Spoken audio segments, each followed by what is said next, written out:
소중한 나 무한 행복.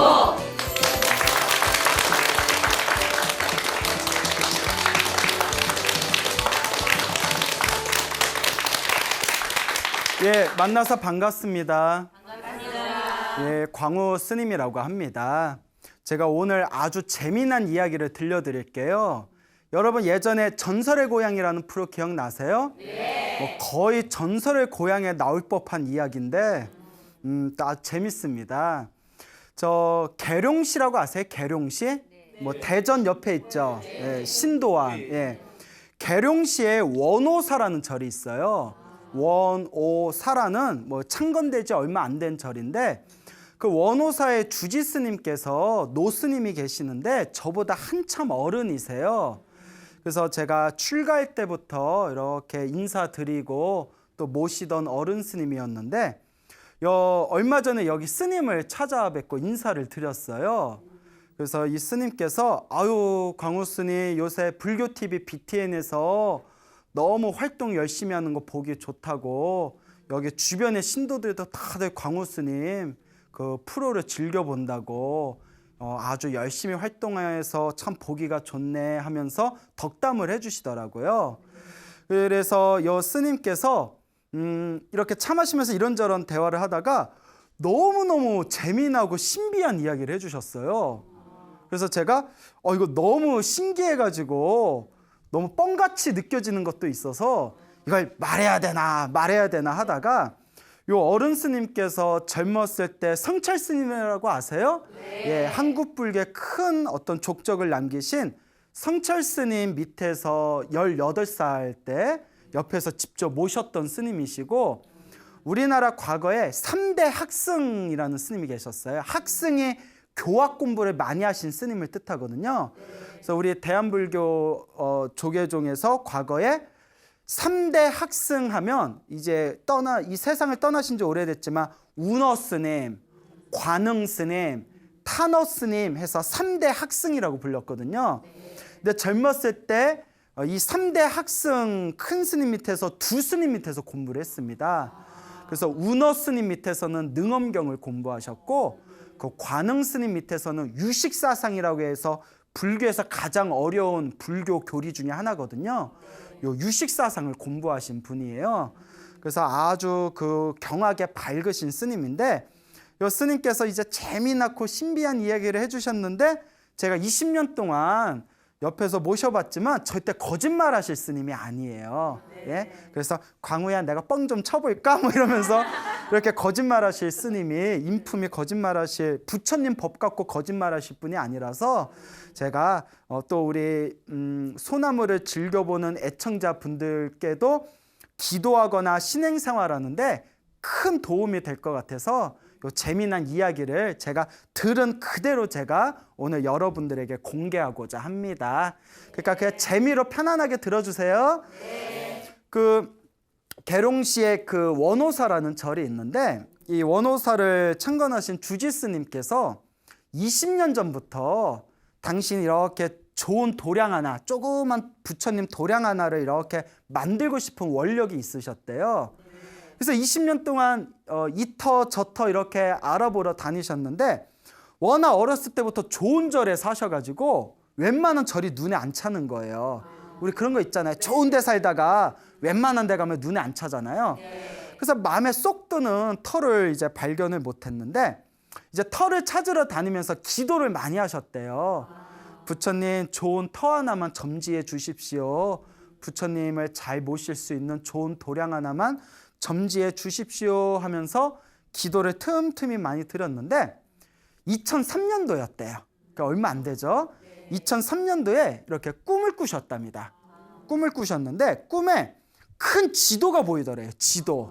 예, 지도가 보이고 근데 어디 지도인지는 모르고 큰 지도가 보이고 용이 여의주를 잡는 듯한 털을 발견하셨대요. 꿈에서 큰 지도가 보이고 용이 여의주를 딱 잡는 그런 털을 발견했는데 꿈에서 딱 깨고 나니까 아무리 생각해도 이게 범상치가 않더래요. 어떻게 보면 현몽이잖아요. 근데 아무리 머리를 쥐어짜도 그게 어느 턴지를 모르시는 거예요. 그래서 머리가 하얗게 새셨어요. 그 터가 어딨나? 그 터가 어딨나?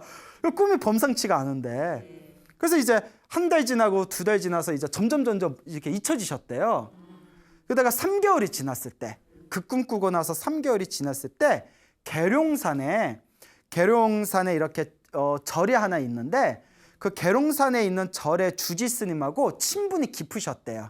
친하게 지내는 사이라서 그 계룡산에 있는 절에 이렇게 놀러 가셨는데, 그 주지 스님하고 차 한잔 마시다가 요 계룡시에 그 산에 괜찮은 터가 하나 나왔는데 한번 구경하러 한번 가보자고. 그 구경 삼아서 가자. 여서 뭐 자가용 타고 가면 조금만 가면 되니까. 그래서 이렇게 딸랑딸랑 이렇게 따라가셨대요. 그 터 보시러 갔는데 딱 그 당시 거기에 다 밭이었대요.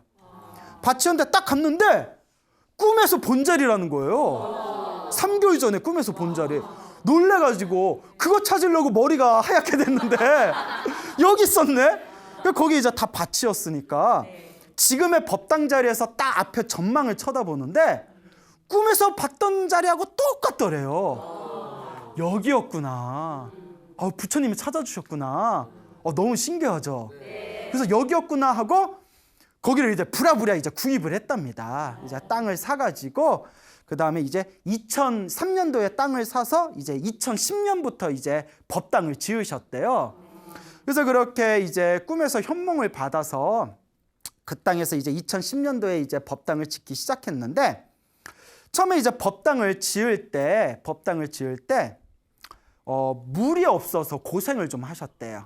네. 근데 사람이 살고 신도도 오고 밭짓 걸려면 물이 있어야 되잖아요. 근데 옆에 도로에 상수도로 쓰는 물탱크가 있었대요. 그런데 그걸 이제 연결하면 물은 쓸 수가 있는데 그걸 함부로 쓸 수 없잖아요. 그래서 담당 기관에 이렇게 문의를 했더니 수압이 약해가지고 줄 수가 없습니다 하고 몇 번이나 거절하더래요. 그러니까 속상하잖아요. 근데 뭐 어떡해요. 뭐 거기서도 수압이 약해서 아무나 다 줄 수 없다 하니까. 그래서 고민하다가 그 이제 그 허락을 받고, 그 담당 기관의 허락을 받고 그 이렇게 밑에 지하수를 팠답니다. 어찌나 물이 안 나오는지 지하수를 업자를 불러서 포크레인으로 파는데 110m를 팠대요. 그 100m를 파니까 물이 겨우 나오더래요. 얼마나 고생했어요. 몇 미터? 110m. 네, 이거 중요한 거예요. 곡선이 있는 거예요. 업자를 불러서 100m를 파서 겨우 지하수를 끌어들였는데, 그래서 어느 날이었대요. 그 절에 와서 기도를 아주 열심히 하는 보살님이 계셨는데, 보살님이 하루는 주지스님을 찾아온 거예요. 스님, 드릴 말씀이 있습니다. 예, 보살님 왜요? 제가 꿈을 꾸는데 처음에는 꿈을 꾸고 무시했는데 3번의 똑같은 꿈을 연속으로 꿨습니다. 똑같은 꿈 3번 꾸면 무시가 돼요, 안 돼요? 그렇죠. 뭔가 있죠. 그래서 제가 스님 찾아왔습니다. 그 절에서 기도를 많이 하는 보살님이거든요. 그래가지고 예, 어떤 꿈을 꾸셨는데요? 하니까 대웅전 옆에서 맑은 물이 펑펑 쏟아지는 꿈을 꿨습니다. 이러는 거예요. 법당 옆에서 맑은 물이 펑펑 쏟아지는 꿈을 꿨다고. 3일을 연속을 꿨다고, 3번. 그래서 스님이 듣고 너무 이상한 거예요. 그래서 신도한테 어느 자리야? 꿈에서 본 자리가 여기예요? 여기에 법당 있으면 법당 옆자리? 그래요? 그래서 혹시나 해서 포크레인을 불렀대요. 혹시나. 3일, 그러니까 주지 스님도 3일 연속으로 꿨다니까. 하루 껐다고 하면 에이 뭐 그냥 어쩌다 꿈꾸미겠죠 하는데 3일 연속 껐다니까 주지 스님도 좀 신기한 거야. 그래서 아까 지하수 팔 때 몇 미터 팠다고 했죠? 예, 100m 넘게 파서 겨우 물이 나왔다고 했잖아요. 1.5m를 팠는데 물이 빵 하고 터지더래요. 꿈에서 본 자리에. 몇 미터? 1.5m를 팠는데 1.5m를 팠는데 물이 빵 하고 맑은 물이 콸콸콸콸 흐르더래요. 1.5m면 내 키보다도 작은 거예요. 그 자리를 모르고 100m를 팠던 거예요. 너무 스님도 놀라니까. 근데 이게 신도가 기도하다가 꿈에서 현몽받은 약수니까 이제 또 담당 기관에 물인을 해가지고 식수로 판정을 받았대요. 식수로 아주 좋은 물이라고. 그래서 이제 그걸 약수터로 만들었대요. 그 약수터만 만들게 뭐 하니까 거기다 용왕각을 만들었대요. 이제 용왕이 점지해 준 자리다 해서 그냥 뭐 이렇게 용왕각을 만들었는데 문제가 뭐냐면 거기서 기도 올려가지고 신도들이 가피를 엄청 받았다는 거예요. 그 뭐 전설의 고향 같은 얘기를. 그래서 제가 그 중에 재미난 거 2개만 제가 이야기를 해볼게요. 어느 약수물이 터진 용왕각에서 기도하던 보살님이 기도를 올렸던 보살님이 어느 날 꿈을 꿨대요. 그 원호사에 다니는 신도분이신데 꿈에 법당 앞에 이렇게 연못으로 가득 차 있더래요. 이렇게 연못이 있고 연못에 이제 막 연꽃이 활짝 피어 있더래요. 근데 사람들이 뺑 둘러가지고 거기다 이렇게 금도 던지고 보석도 던지고 액세서리도 던지고 막 돈도 막 던지더래요. 연못에다가. 근데 연못을 보니까 보통 여러분 우리 진흙 속에 핀 연꽃이 한번 들어봤죠? 연꽃은 원래 더러운 진흙창에서 피거든요. 근데 연꽃이 핀 연못인데 물이 너무 맑고 모래가 하얗더래요. 그래서 신기하다 하고 있는데 사람들이 뱅뱅 둘러싸여서 거기다 막 액세서리하고 돈을 던지니까 아니 그걸 왜 연못에다 왜 던져요? 라고 물어봤대요. 꿈에서. 그러니까 그걸 던지던 사람들이 여기는 하나를 던지면 10배를 받아요 이러더래요. 그 꿈에서 이제 욕심이 나잖아요. 하나를 받으면 10배를 받아? 어머 나도 던져야겠다 해서 손에 끼고 있던 실반지를 빼가지고 거기다 던졌대요. 실반지를 휙 던지고 던진 뒤에 연못에서 이렇게 모래를 퍼올렸대요. 손으로 모래를 퍼올리니까 손가락 사이로 어떻게 되겠어요? 모래가 술술 빠지겠죠. 빠지더니 주먹만한 보석이 딱 있더래요. 꿈에. 실반지 던졌더니 뭐가 있어? 주먹만한 보석이 있더래. 아이 꿈이야. 예, 꿈이에요. 예. 꿈에서 여태껏 무슨 얘기 들으신 거예요? 아 꿈이라고 했잖아요. 그래서 꿈에서 연못에서 이제 던져서 그래서 그 주먹만한 보석을 주지스님한테 드렸대요. 꿈에서 주지스님한테 드렸더니 주지스님이 웃으시면서 옆에 있는 어떤 신도한테 이렇게 또 보석을 주더래요. 그래서 꿈에서 딱 깼대요. 그런데 어떤 일이 있었냐? 한 달 뒤에 요 기도하던 보살님이 자기가 실반지를 던져서 보석을 얻고 보석을 주지스님한테 드렸는데 주지스님이 또 옆에 있는 신도한테 줬다고 했잖아요. 꿈에서. 한 달 후에 그 스님이 웃으면서 보석을 줬던 그 신도가 딸이 있는데 딸이 6년 동안 애를 못 낳았대요. 그 꿈에서 주지스님이 그 보석을 웃으면서 그 신도한테 주는 꿈을 꾸고 그 신도 6년 동안 애를 못 낳았던 그 신도 딸이 그 꿈 꾸고 나서 한 달 만에 임신을 했대요. 그 태몽을 대신 꾼 거죠. 그리고 아들을 낳았대요. 예. 너무 신기하죠. 그래서 제가 태몽을 남이 꿔주는 경우도 있나 봐요 했더니 예, 다 있다면서요. 예, 뭐 애를 안 낳아서 예, 그래서 그리고 또 이것도 또 신기한 이야기인데 어떤 신도분이 있었는데 이 신도분 딸이 12년 동안 임용고시를 봤는데 12년 동안 다 떨어졌대요. 그것도 대단해요. 12년 동안 다 떨어졌는데 지금 나이가 이제 30대 중반이 됐어요. 그런데 이 보살님이 엄마 되는 보살님이 기도를 엄청 열심히 했는지 신비한 게 딸이 시험 보러 갈 때마다 항상 꿈을 꿨대요. 딸이 시험 보러 갈 때마다 항상 꿈을 꿨는데 매년마다 똑같은 꿈을 꿨대요. 초가 3개가 보이더래요. 꿈에 초가 3개가 보이는데 2개만 켜져 있고 하나는 꺼져 있더래요. 딱 느낌이 오시죠? 12년 동안 시험 보러 갈 때마다 똑같은 꿈을 꿨는데 초가 3개가 보이는데 초 2개는 불이 켜져 있고 초 하나는 불이 꺼져 있으니까 붙었겠어요? 떨어졌겠어요? 네, 12년 동안 떨어졌대요. 그런데 그 용왕각에다가 이제 기도를 올려놓고 기도를 열심히 했더니 요 딸이 또 이제 무슨 공무원 시험 보러 간다고 갔는데 꿈에서 드디어 초 3개가 딱 켜져 있더래요. 12년 동안 2개만 켜졌는데 저도 이 얘기 들으면 나도 긴가민가 하죠. 너무 신비하니까. 근데 그 스님이 거짓말하실 분이 아니거든요. 그래서 이번 기대해도 되겠다 했더니 아니나 다를까 시험에 합격을 하고 지금은 뭐 자기보다 나이 어린 남자 만나가지고 또 이제 오야 연하 만났다니까. 그래서 지금 잘 먹고 잘 산대요. 예. 그래서 이제 이런 그래서 이제 약수가 터져서 용왕각을 만든 자리가 그 신도가 3일 동안 똑같은 꿈을 꿔가지고 고개 포크레인을 톡 하고 팠는데 다른 자리에 110m를 팠는데도 물이 안 나왔는데 1.5m를 팠는데 맑은 물이 뻥 터져 나왔다는 거예요.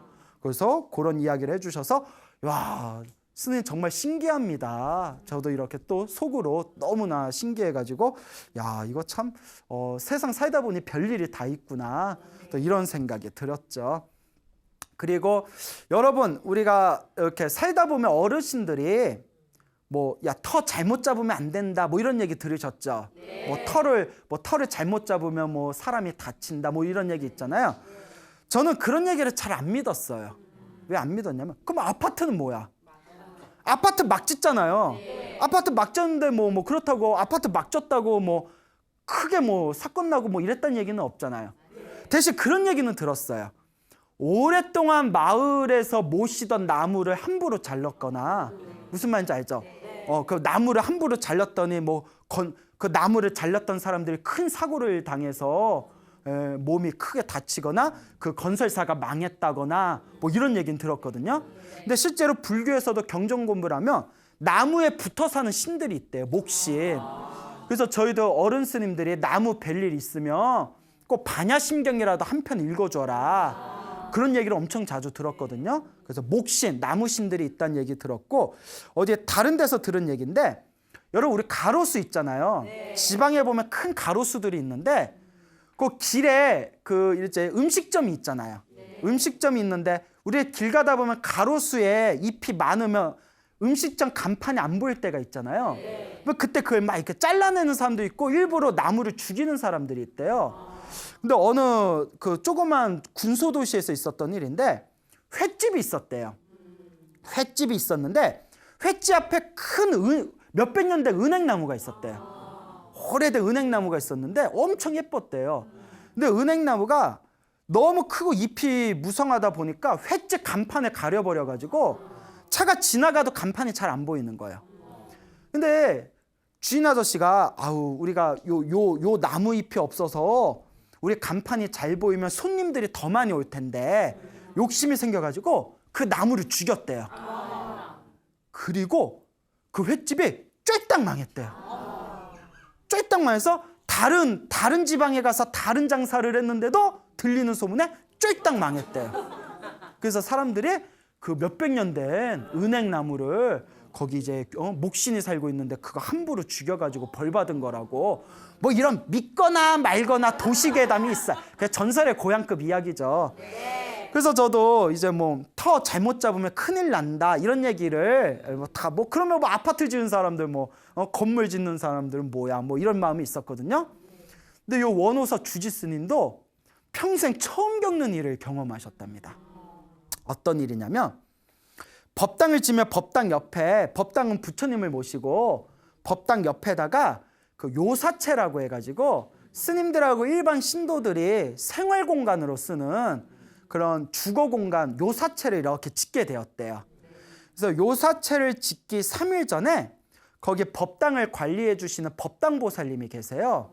이 법당보살님이 젊었을 때부터 기도를 엄청 많이 해가지고 이렇게 가피도 많이 받고, 또 우리 가끔 기도 많이 하다 보면 꿈이 귀신같이 맞는 분들이 있거든요. 그렇다고 너무 꿈에 집착하면 안 되지만, 근데 이 법당보살님이 요사채 짓기 3일 전에 꿈을 꿨대요. 법당에 큰 기둥이 있는데 기둥에 돼지 한 마리가 앉아있더래요. 그 돼지가 복을 상징하잖아요. 근데 돼지가 힘이 빠져서 축 처져 있더래요. 근데 주지스님이 기둥 위에 있는 돼지를 이렇게 안아가지고 내리더래요. 그 돼지를 치우는 거는 좀 안 좋잖아요. 돼지가 복을 상징하는데. 꿈에서 스님 돼지를 왜 치워요? 했더니 자리를 잘못 잡아서 다시 잡으려고 하면서 잠에서 딱 깼대요. 이게 무슨 꿈인가 당최 알 수가 없더래요. 근데 우리가 꿈을 꿔도 이게 뭔가 중요한 뜻인 것 같은데 이해가 잘 안 될 때가 있거든요.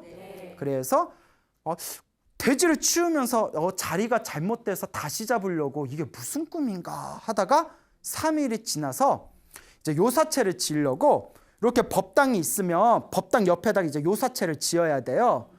그러면 우리가 건물 짓기 전에 땅부터 파잖아요. 터 잡는다고 하잖아요. 그러면 터를 잡은 뒤에 이렇게 먹줄을 튕긴대요. 남자분들은 아시죠? 건물에 이렇게 모르는구나. 이렇게 먹줄을 이렇게 튕겨 놓은대요. 그런데 이제 포크레인이 와가지고 이제 요사체 이제 터를 잡으려고 이제 포크레인이 와서 이제 땅을 이제 파짓는데, 그때 법당 옆에 있는 조그만 방에서 유리창으로 주지스님이 포크레인 공사하는 걸 이렇게 앉아서 보고 계셨대요. 앉아서 보고 있는데 포크레인이 딱 땅에다가 첫 삽을 딱 찢는 순간 스님이 갑자기 하고 이렇게 쓰러져 버리셨대요. 당신도 처음 겪은 일이래요. 이렇게 공사 잘하고 있나 유리창으로 이렇게 보고 있는데 포크레인 날로 땅을 딱 찢는 순간 하고 쓰러졌대요. 몸에 힘에 뭐가 쭉 빠져나오면서 쓰러지셨대요. 내가 왜 이러지? 한 번도 그런 일이 없으셔서, 또 체력 좋기로 유명한 스님이셨거든요. 왜 이러지? 하고 이렇게 이제 일어나셨다가 또 몸에 힘이 쭉 빠져서 또 이렇게 쓰러지셨대요. 그 두세 번을 쓰러지셨대요. 일어나다가. 한 번도 그런 일이 없으셨대요. 또 체력도 좋으셨던 분이고. 왜 이러지 하다가 그날 완전히 알아누우셨대요. 3일 동안 밥도 못 먹고 물만 드셨대요. 그런 일 처음이셨대요. 근데 첫날에 땅 파고 먹줄 튕기고 둘째 날에는 큰 비가 내려서 공사를 안 했대요. 그러니까 3일째 됐을 때 해가 뜨고 이제 다시 공사하려고 업자들이 왔는데, 쌤이 이제 3일 동안 방에 누워있으니까 너무 답답해서 바람 좀 쐬려고 밖에 이렇게 나와서 법당 앞에서 이렇게 봤는데, 법당이 딱 있는데 요사체 먹줄 튕긴 자리가 이렇게 있으면 법당 앞을 약간 이렇게 침범해 있더래요. 무슨 말인지 알겠어요? 예, 법당이 있으면 옆에 이렇게 있는 게 아니라 이렇게 안쪽으로 좀 몰아져 있더래요. 순간 그 법당하고 이렇게 가다가 부딪히는 거잖아요. 느낌이 저거다라는 느낌이 들더래요. 그래서 업자를 불러가지고 신신당부하면서 이것 좀 바꿔달라고 사정사정 하셨대. 왜냐하면 업자 입장에서는 하루를 또 버린 거잖아요. 그래서 이거 진짜 안 된다 사정사정 했더니 업자가 알겠습니다. 그럼 스님 다시 하겠습니다 해서 다시 이렇게 보하고 측량해가지고 이 법당 밖으로, 법당 안에 침범한 걸 지워버리고 밖으로 먹줄을 딱 튕기는 순간 몸이 새털 날아갔듯이 그렇게 개운하더래요. 근데 요사체 공사하기 3일 전에 법당 보살에 꿈을 꿨다고 했잖아요. 기운이 축 처진 돼지가 기둥 위에 있는데 주지 스님이 돼지를 내려서 스님 왜 그러세요 했더니 자리가 잘못 잡아서 다시 잡으려고 한다. 3일 전에 꿨다고 했잖아요. 그리고 아니나 될까 3일 지나고 첫 삽을 딱 뜨는 순간 스님이 쓰러져 버리셨잖아요. 그리고 3일 후에 그 먹줄이 잘못된 거 알고 다시 잡아서 제대로 했더니 몸이 새털 날아갈 것 같이 몸이 너무 개운하고 힘이 펄펄 나시더래요. 그러면서 저한테 당신도 이런 경험은 처음이었다고. 그래서 저희가 화엄경이라는 불교 최고의 경전이 있어요. 이 대방광불 화엄경에 보면 화엄경에 뭐 주공신, 주풍신, 주지신, 주수신 뭐 이래가지고 바람의 신, 허공의 신, 뭐 바다의 신, 뭐 땅의 신 해가지고 수많은 신들의 이름이 쫙 펼쳐져 있거든요. 그러면 우리들은 그거 보고 무슨 상징적인 뜻인가 보다 이렇게 생각을 하잖아요. 아니야, 이 세상 만물에 다 신이 있다고. 토지신도 있고 호수에 가면 호수신이 있고 바다에 가면 용왕이 있고 수많은 보이지 않는, 우리 중생들이 이렇게 살아가듯이 수많은 보이지 않는 영적인 존재들이 있다고. 그때 스님께서 당신도 말로만 뭐 토지신이 있고 땅 잘못 건드리면 뭐 탈난다라는 걸 말로만 들었지 당신도 이번에 처음 경험하셨대요. 그래서 이런 게 있구나. 그래서 저도 예전에는 뭐 이사 가거나 뭐 하면 뭐 스님들 모셔서 이렇게 안택불공이라고 해가지고 집안을 편안하게 해주는 불공 같은 거 올리는 의식이 있거든요. 어떤 분 하다못해 차고사도 지내요. 차고사. 자동차 사면 차 앞에서 불공 올려주는 것도 있어요. 그러면 저는 이제 그런 거 보면 마음이 중요하지 뭐 그런 게 집착해 이랬는데 또 이런 이야기들 들어보면 이것도 무시할 수 있더라 없더라. 아, 무시할 수 없는 어떤 영적인 어떤 기운이 있나 보구나. 하지만 또 너무 그런 거에 집착하면 된다 안 된다? 예, 불자는 묵묵하게 기도하면 이렇게 알게 모르게 다 도와줍니다. 그 꿈에서 기도 열심히 하면 법당보살이 꿈에서 자리 다시 잡아야 된다 꿈에서 꾸고, 그 스님이 딱 먹줄 잘못 튕긴 걸 발견하듯이 그냥 열심히 기도하면 알게 모르게 불보살님이 다 도와주시니까 너무 이런 거에 또 집착하면 된다 안 된다? 안 된다라는 걸 또 명심하시길 바랍니다. 알겠죠? 네. 자, 그래서 스님께서 그 요사체도 이제 잘 지으셨어요. 요사체를 또 잘 지으셨는데 어느 날 또 있었던 일이에요. 요 법당보살님, 아까 법당보살님 얘기를 했죠. 네. 요 법당보살님이 어느 날 꿈을 꾸셨대요. 3년 전에. 법당보살 평소에 기도를 엄청 많이 하거든요. 근데 이제 꿈을 꿨는데 머리에 쪽진 할머니 있잖아요. 머리에 이렇게 비녀에 쪽진 할머니가 이렇게 나타나더니 자기 어깨를 툭툭 치면서 산신각 지어 산신각 이러더래요. 꿈에서. 산신각이라고 아시죠? 꿈에서 이렇게 어깨를 툭툭 치면서 산신각 지어 산신각 너무나 생생하게 꿔가지고 잠에서 딱 깼는데 깨고 나서 그게 자꾸 마음에 걸리더래요. 그래서 주지스님한테 법당보살님이 스님 뭐 이런 꿈을 꿨는데 이거 산신각을 좀 지으면 좋겠습니다. 근데 뭐 돈이 없잖아요. 산신각은 뭐 껌으로 짓나? 그렇잖아요. 그 나무도 사야 되고 탱화도 해야 되고 그러니까 절에 경제가 안 좋으니까 경제적인 여력이 없으니까 좀 두고 봅시다. 이렇게 법당하고 요사체만 지어놓은 상황이었어요. 그러다가 어느 날 그 절에 열심히 다니시는 보살님이 있었는데 그 보살님이 기도를 하시다가 원호사에서 기도를 하시다가 어느 날 꿈을 꿨는데 꿈에서 아까 말한 그 약수터 있죠. 네. 그 약수터에서 꿈에서 약수터에서 물을 떠가지고 사람들한테 퍼주는 꿈을 꿨대요. 그 약수터에 물을 퍼주는 꿈을 꾸고 간절히 원하던 소원이 하나 성취됐대요. 소원 성취한 거예요. 너무 고맙잖아요. 그래서 법당보살님한테 물어봤대요. 아우, 내가 요 절에 있는 약수터에서 물을 퍼주는 꿈을 꾸고 나서 내가 소원 성취를 했다고. 내가 그 은혜를 갖고 싶은데 내가 뭐 도와줄 일이 있으면 말해보라고. 그러니까 요 법당보살님이 그 얘기를 듣고 딱 머리에서 산신각 생각이 나더래요. 그래서 그 꿈 얘기를 하면서 산신각을 짓고 싶은데 보살님이 좀 이렇게 도와줬으면 좋겠다. 그러니까 그 보살님도 아이고 뭐 법당 하나 짓는다는 건데 내가 도와줘야죠. 그러니까 근데 법당 지면 돈이 너무 많이 드니까 그 보살님이 이제 주축이 돼서 다른 이제 여러 불신 깊은 신도님들이 모여서 산신각을 하나 짓게 됐대요. 지었는데 이왕 이제 만드는 김에 욕심 부려가지고 사성각을 졌대. 사성각. 산신이 사성이 되어버렸어. 사성이 이제 네 분을 모신 거예요. 그래서 산신, 칠성, 독성, 그 다음에 용왕, 이렇게 네 분의 성인을 모신다 해서 사성각을 지었대요.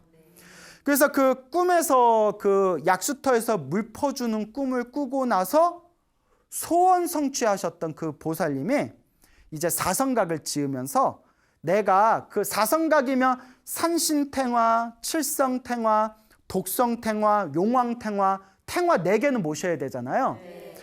탱화 4개를 내가 시주하겠다라고 얘기를 했대요.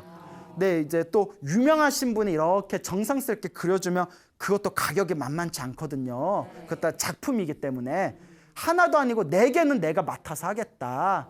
그러니까 이제 내가 여기 소원 성취했으니까 은혜 갚는 마음으로, 그것도 굉장히 경제적으로 부담될 텐데, 그래서 아시는 어느 그 불화를 잘 그리시는 작가분한테 부탁을 해가지고 4개를 그렸대요. 4개를 그렸는데 이제 우리가 탱화를 이제 모신 뒤에 이제 점안식이라는 걸 하잖아요. 그래서 점안식을 며칠 앞두고 탱화 4개가 오기로 한 날에, 탱화가 4개가 오기로 한 날에 그 보살님이 꿈을 꿨대요. 꿈을 꿨는데 탱화 석점이 몇 점이? 탱화 석점이 막 이렇게 허공을 날아다니면서 막 비바람을 일으키더래요.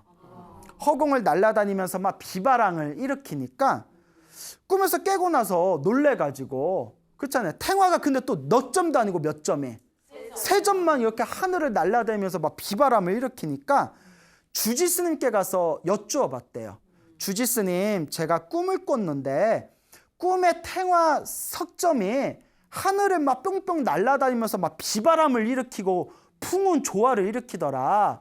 이게 무슨 꿈이냐 하니까 주지 스님이 비바람을 일으키고 온갖 자연의 조화를 일으킨 거는 그게 뭐 산신이나 칠성이나 용왕이나 이런 분들의 신통력을 뜻하는 거다. 그런데 탱화를 넉 점을 시켰는데 3개만 날아다녔다는 건 나도 무슨 뜻인지 모르겠다. 근데 우리가 이해되지 않는 꿈은 그냥 묵혀두는 게 좋아요. 무슨 말인지 알죠? 제가 툭 하면 전화 와서 꿈의 몽 해달라는 분들이 많아요. 그럼 전화 안 해줘요. 웬만하면. 항상 하는 얘기야. 꿈에 뭐 하지 말아라? 집착하지. 좋은 꿈이면 좋은 일이 생길 거고 나쁜 꿈이면 무시하면 되지. 무슨 꿈인지 모르면 뭐 해라? 묵혀둬라. 무시해라. 집착하지 말아라. 그래서 전 절대 꿈의 몽 잘 안 해주거든요. 또 중요한 게 나도 몰라요. 이게 중요해. 나도 몰라. 뭐 내가 어떻게 다 알아. 탱화 3개가 날아다니는 꿈은 그건 나도 그게 무엇을 상징하는지 모르겠다. 근데 이제 그날 수수께끼가 밝혀진 거예요. 그러니까 무슨 꿈인지 모르고 묵혀두면 나중에 저절로 알게 될 때가 있더라고요. 작가가 작품 넉 점을 가져왔어요. 넉 점을 가져온 뒤에 하는 얘기가 몇 개를 가져왔다? 4점, 4개. 스님, 제가 스님이 너무 열심히 이렇게 포교 활동하셔서 제가 이 4개를 그리면서 마음으로 하나는 내가 보시하고 3개 값만 받겠다라고 생각을 하고 있었습니다. 그러니까 원래 탱화 4점 값을 주시기로 했는데 몇 점 값만 달라? 3점 값만 주십시오. 하나는 제가 보시 올리고 싶습니다. 이러더래요. 그래서 탱화가 몇 개가 날아다녔다? 3개가 날아다녔다는 거예요. 그럴듯하죠? 뭐 귀에 걸면 귀걸이, 코에 걸면 코걸이. 하여튼 그 보살은 그 의심이 풀린 거예요. 내가 4개를 보시 올리겠다고 했는데 왜 꿈에서 3개만 날아다녔을까? 내가 석정값만 보시 올리고 하나는 거저 들어오니까 3개가 탱화가 날아다니는 꿈을 꾸었구나. 이런 느낌이 딱 들었더랍니다. 근데 신기한 게 이제 산신탱화, 칠성탱화, 독성탱화, 용왕탱화를 모셨는데 여러분 산신 아시죠? 산신. 산신하면 딱 이미지가 어때요? 호랑이가 있고 허연 수염을 있는 할아버지 모양이거든요. 보신 적 있나요? 우리가 산신님, 산신령님 하면 딱 이미지가 있잖아요. 그런데 그 작가가 그려온 산신탱화에 머리가 쪽진 할머니가 그려져 있더래요. 그 법당보살님이 놀래가지고 보고 꿈에서 자기 어깨를 툭툭 치면서 산신각지어라 산신각지어라 했던 쪽진 할머니하고 너무 비슷하게 생겼대요. 아니 작가님, 내가 이거 이야기한 적이 없는데 어떻게 알고 쪽진 할머니를 산신으로 그려왔냐고 하고 너무 놀라서 물어봤더니 작가가 하는 말이 모르겠다고, 자기도 자꾸 이렇게 그리고 싶은 마음이 들어서 그렸다고. 그래서 법당보살님이 너무 놀라고 작가도 놀래가지고 정말 묘하고 묘해다. 정말 이거 알래야 알 수 없는 돌이다. 이 정도는 거의 전설의 고향급이죠. 그래서 너무나 그런 놀라운 체험을 했다고 합니다. 그래서 옛날 큰 스님들께서도 이런 얘기를 하셨어요. 저도 스님, 우리는 부처님 제자고 스님이지 않습니까? 부처님 제자고 스님이면 법당에 부처님 불상만 모셔놓으면 되지 왜 산신각, 칠성각, 용왕각 같은 걸 왜 모십니까? 라고 제가 질문한 적이 있었어요. 그렇잖아요 여러분.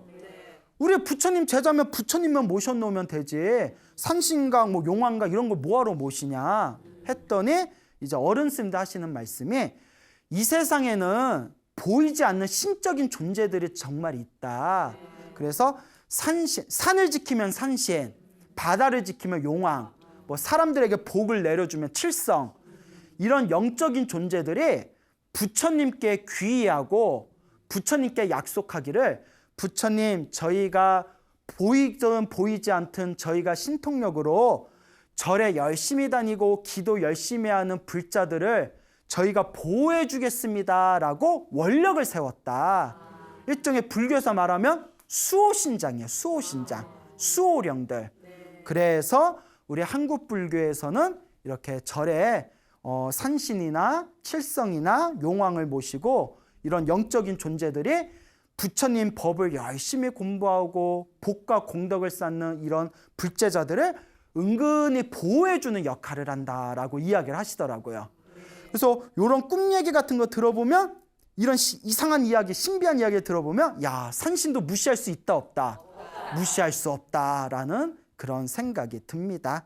그래서 많은 불자분들이 또 그런 질문을 던져요. 스님, 뭐 소원 성취하려면 산신 기도해라, 용왕 기도해라, 칠성 기도하라 하는데 그렇게 하면 됩니까? 할 때마다 제가 항상 드리는 말씀이 있어요. 우리를 보호해주는 존재지만 기도를 할 때는 부처님 제자가 기도를 할 때는 무슨 기도를 해라? 불보살 기도를 해라. 부처님을 부르고 관세음보살을 부르고 지장보살을 부르고 불보살 기도를 하는 게 중심이고 불보살 기도를 열심히 하면 산신도 도와주고 칠성도 도와주고 용왕도 도와주는 거지 부처님 제자가 되어서 너무 신들에게만 기도하면 잘못하면 삿된 길로 갈 수가 있다. 그러니 항상 마음 공부를 중심으로 삼아서 무슨 공부를 많이 해라? 부처님 기도를 많이 해라 라고 제가 항상 신신당부합니다. 그러니까 우리 불자님들도 항상 부처님 보살님 기도를 열심히 하면 산신도 도와주고 용왕도 도와주고 칠성도 도와주니까 무슨 기도를 열심히 해라? 예, 부처님 보살님 기도를 열심히 해라 라고 제가 신신당부 말씀드리고 싶습니다. 알겠죠? 네. 자, 그 법당 보살님이 기도를 평소에 많이 하셨다고 했잖아요. 그렇죠? 네. 그런데 올해 2월 달에 있었던 일이래요. 요 법당 보살님이 이제 관음행이라는 법명의 보살님이신데 요 보살님 남편 되시는 분이 교장 선생님 출신이세요. 학교에서 교장 선생님 하시다가 정년퇴임을 했는데 이 법당 보살님 남편 되시는 이 거사님께서 그 친한 친구가 있는데 그 친구도 교육장님이시래요. 뭐 교육장이면 지위가 높다 하더라고요. 교육계에서. 그래서 항상 이렇게 전화 통화하고 안부 여쭙는 사이인데 어느 날 그 교육장 되시는 친구분이 그 당신 남편한테 부인 좀 바꿔달라고 했대요. 누구 엄마 좀 바꿔줘 이러더래요. 그 보살님이 법당 보살님이 그런 일이 없어가지고 너무 어색해서 그 남편 친구지 자기하고는 별로 대화가 없었대요. 아 싫어 여보 나 어색해 뭐 전화해도 할 얘기도 없어. 아 갑자기 왜 바꿔달래 왜? 그러니까 이제 거사님께서는 아 받아봐 할 얘기가 있대잖아. 그래서 이렇게 조심스러우니까 이렇게 전화를 받았더니 이러더래요. 우리 부인이 나 와이프가 유방암에 걸렸어요 이러더래요. 유방암에 걸렸어요 이러니까 보살님이 깜짝 놀라잖아요. 아유 딸이 대학병원 의사인데 뭐가 걱정이에요. 대학병. 그래서 이렇게 막 위로를 해줬대요. 아 이렇게 요새 유방암은 병도 아니래요. 괜찮아요. 힘내세요. 그래서 아 나보고 바꿔달라 했구나. 이렇게 위로를 해주고 그날 저녁에 이렇게 누웠는데 느낌이 이상하더래요. 왜 하필이면 나한테 그 얘기를 했을까? 누워서 이렇게 가슴을 만져봤대요. 처음으로. 여자도 자기 가슴 만질 일 별로 없다면서요. 예, 뭐 나도 내 가슴 만질 일 없는데 가슴을 이렇게 쪼물딱 만져보니까 콩알만한 게 느껴지더래요. 여러분들 집에 가서 한번 만져봐요. 아니 진지하게. 예. 보살님도 처음 쪼물딱 만져보는데 콩알만한 게 걸리더래요. 전화 안 받았으면 만질 일도 없었죠. 그 다음날 병원 갔더니 의사가 진지한 표정 조직 검사 해봅시다 하더니 암이더래요. 그래서 보살님이 그 가슴이 덜컥 내려앉은 거예요. 사람들이 자기는 암 걸릴 줄 몰라. 걸리면 막 그 가슴이 허하더래요. 그날부터 보살님이 기도에 들어왔대요. 이 보살님이 기도를 어떤 기도를 했냐면 관상 기도라고 해가지고 이미지 트레이닝 기도거든요. 자기가 연꽃 위에 앉아 있고 연꽃 위에 부처님의 광명의 빛이 정수리로 들어오는 거예요. 그리고 내 가슴에 그 빛이 머물러서 내 가슴을 막 만져주는 거예요. 그리고 기도하는 게 있거든요. 그 기도를 열심히 하면서 치료를 받다가 수술받기로 한 전날에 누워서 수술받기로 한 전날에 그 기도를 하는데 갑자기 기도하다가 눈앞이 깜깜해지더니 그 유방에 노란 땅콩이 보이더래요. 또렷하게 노란 땅콩이 보이더래요. 그리고 거기서 빛이 확 일어나더래요. 순간 아, 너였구나. 바로 요 놈이었구나. 그러면서 갑자기 눈물이 막 쏟아지면서 내가 그동안 남에게 상처 주고 빚진 거 갚으러 왔구나. 빚 받으러 왔구나. 아, 내 마음 공부해주러 왔구나. 나 공부시키러 이 놈이 왔구나 라는 생각이 들면서 눈물이 막 쏟아지면서 참회 기도를 올렸대요. 제가 그동안 잘못 살았습니다. 제가 잘못 산 모든 업보를 참회합니다라고 지극한 마음으로 기도하면서 요 보살님이 그 다음날 이제 수술실에 들어갑니다.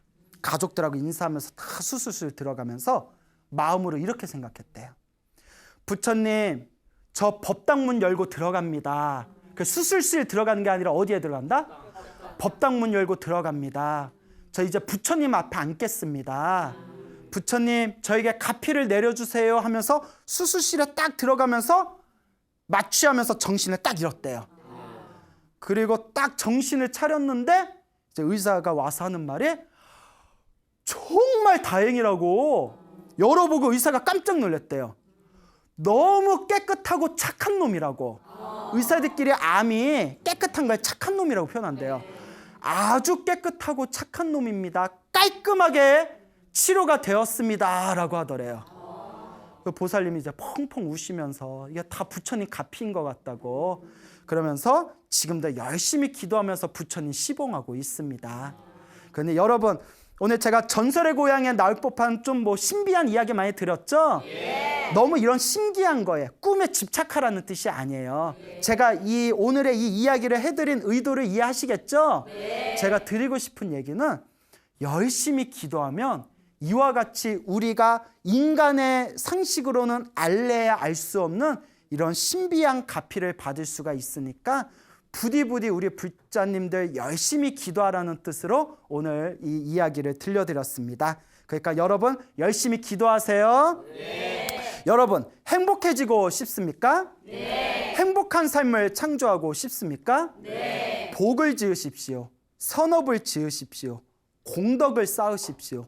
복과 선업과 공덕의 힘이 여러분들을 진정한 행복의 길로 이끌어 줄 것입니다. 오늘 여기서 마치겠습니다. 소중한 나 무한행복